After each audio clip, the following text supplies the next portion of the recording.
যে প্রথমে বাংলাদেশি আজান, কি আজান? মানে বাংলাদেশি সুরের যেটা, কারি ওবায়দুল্লাহ সাহেবের যে সুরটি। আল্লাহু আকবার, আল্লাহু আকবার, আল্লাহু আকবার,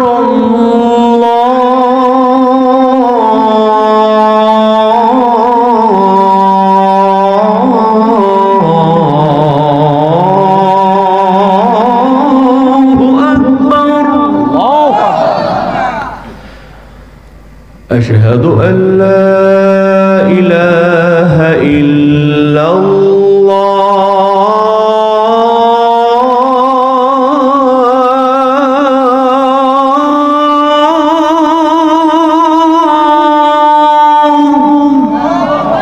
এই সুরটা হলো আমাদের দেশীয় সুর, কিন্তু আপনি যখন মক্কায় যাবেন, মক্কার আজান একটু মোটা, একটু কি মোটা, সেটা কেমন?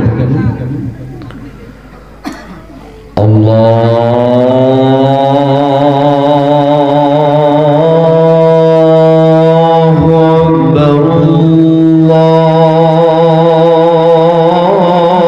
আল্লাহু আকবার,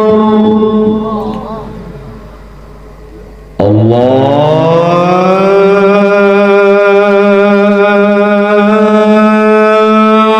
আকবার,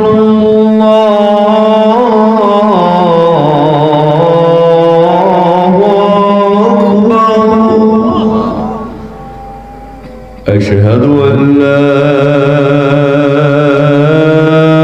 إله إلا الله।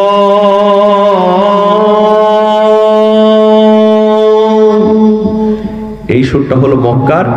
আর যখন মদিনায় যাবেন তার আজান একটু চিকন, একটু কি একটু পাতলা, সেটা কেমন? হাইয়া আলাল ফালাহ,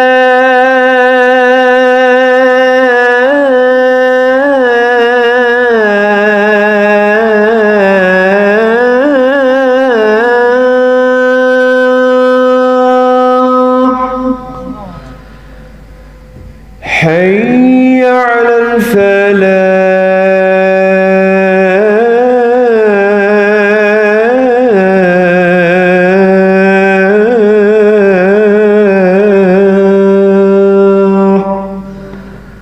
الله أكبر، الله أكبر، لا إله إلا الله। আল্লাহ কবুল করুন, বলেন আমিন। যে শুধু আজান শুনলে হবে না, নামাজও পড়তে হবে। যুবক ভাইরা পড়বেন তো ইনশাআল্লাহ? আল্লাহ কবুল করুন। পরীক্ষায় পাশ করবা? যে পড়াশোনা করতে হবে বাবা। না, খুব সুন্দর একটা প্রশ্ন করেছে। পরীক্ষায় পাশ করতে হবে, তবে আল্লাহর একটা সাহায্য লাগে, কথা কোন ঠিক কিনা? একটা ছেলে 20টা উত্তর পড়েছে, একটাও কমন, আর একটা 5টা পড়েছে, 5টাই কমন। এজন্য তোমরা পড়ার সময় কি বলবা? উজু করে পড়তে বসবা। উজু করে যদি গার্লফ্রেন্ডের সাথে কথা বলো, ফোনে ফোনে SMS করো, আবার যদি পড়াশোনা করো, তাহলে কিন্তু চলবে না।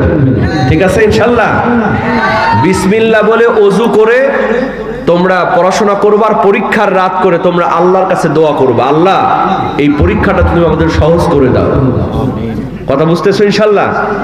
যে আল্লাহ কবুল করুক, বলেন আমিন। যারা ইমানদার তারা যুদ্ধ করবে কার পক্ষে? যারা কাফের বেঈমান তারা যুদ্ধ করবে কার পক্ষে? শয়তানের পক্ষে, তাগুতের পক্ষে। আল্লাহ বলছেন হক এবং বাতিলের লড়াই চলবে, তবে যারা ইমানদার হবে, ইন্না কায়দা শাইতানি কানা দাঈফা, শয়তানের চক্রান্ত বড়ই দুর্বল। এই মেসেজটা আমরা সবাই যেন আমল করার তৌফিক দান করি, সকলে বলেন আমিন। আল্লাহুম্মা আমিন। ربنا ظلمنا أنفسنا وإن لم تغفر لنا وترحمنا لنكونن من الخاسرين। আল্লাহ তাআলা গভীর রজনীতে তোমার কিছু মুমিন বান্দা বান্দীদের নিয়ে তোমার দরবারে হাত তুলেছি, মেহেরবানি করে আমাদের জীবন জিন্দেগির গুনাহ খাতাগুলোকে মাফ করে দাও। আল্লাহ তাআলা আমাদের গুনাহ যত বড় তার চাইতে তোমার রহমত অনেক বেশি বড় মাওলা। গুনার দিকে নজর দিও না, বান্দা মনে করি তুমি রব, মাফ করে দাও। আয় আল্লাহ তাআলা, তোমার কাছে যখন দুহাত তুলি দুজন মানুষের কথা বেশি বেশি মনে পড়ে যায়। আমাদের মাঝ থেকে যাদের জনম দুঃখিনী মা, জনম দুঃখী বা অন্ধকার কবরে কবরবাসী হয়ে গেছে, সকলের কবরখানাকে তুমি জান্নাতের টুকরা বানায়া দাও। আয় আল্লাহ তাআলা, এছাড়াও যাদের দাদা দাদি, নানা নানি, সন্তান সন্ততি, আত্মীয় স্বজন, ভাই বোন অন্ধকার কবরে কবরবাসী হয়ে গেছে, সকলের কবরখানাকে তুমি জান্নাতের টুকরা বানায়া দাও। আয় আল্লাহ তাআলা রব্বুল আলামিন, আমরা যারা হাত তুলে আমিন আমিন বলছি, অনেকেই অনেক রোগে আক্রান্ত, তুমি তো সবচেয়ে বড় ডাক্তার, মেহেরবানি করে সকল রোগের শিফা তুমি আল্লাহ দিয়া দাও। আয় আল্লাহ তাআলা, এই মাহফিলকে তুমি কবুল করে নাও। আয় আল্লাহ তাআলা, মঈনপুর রহমানিয়া হাবিবিয়াকে আল্লাহ তুমি কবুল করে নাও। মঈনপুর মদিনাতুল উলুম মাদ্রাসাকে আল্লাহ তুমি কবুল করে নাও। আয় আল্লাহ তাআলা, এই মাহফিলের সভাপতি সহ সভাপতিকে আল্লাহ তুমি কবুল করে নাও। আয় আল্লাহ তাআলা, এই মাহফিলের যারা কষ্ট করেছে, পরিশ্রম করেছি, টাকা দিয়েছে, পয়সা দিয়েছে, আল্লাহ সকলের দানকে কবুল করে নিয়ে জান্নাতের মধ্যে আল্লাহ তুমি জান্নাতি ঘর বরাদ্দ করে দাও। এই এলাকাবাসীকে আল্লাহ তুমি কবুল করে নাও। এই এলাকাবাসীকে আল্লাহ তুমি 5 ওয়াক্ত নামাজি বানায় দাও। আয় আল্লাহ তাআলা, যারা ব্যবসা করেন তাদের ব্যবসার মধ্যে বরকত দাও, যারা চাকরি করে তাদের চাকরির মধ্যে আল্লাহ উন্নতি দাও, আর যারা পড়াশোনা করে আল্লাহ তাদের পড়াশোনার মধ্যে তুমি বারাকা দান করো রব্বুল আলামিন। আয় আল্লাহ তাআলা রব্বুল আলামিন, এই মাহফিলের জন্য বিশেষ করে যে সমস্ত যুবক ভাইয়েরা কষ্ট করেছে, পরিশ্রম করেছে, প্রত্যেক যুবককে আল্লাহ তুমি হযরত বিলালের সঙ্গে কবুল করে নাও। আমাদের ওস্তাদ জি কি যত ধরনের ফিতনা আছে, যত ধরনের মামলা আছে, সব থেকে মুক্ত করে আবার আগের প্রতিষ্ঠানে তাকে ফিরায় দাও। তিনি যেন সমাজের মধ্যে এই দ্বীনি কাজ পরিচালনা করতে পারে, সেই তৌফিক আল্লাহ তুমি দিয়া দাও রব্বুল আলামিন।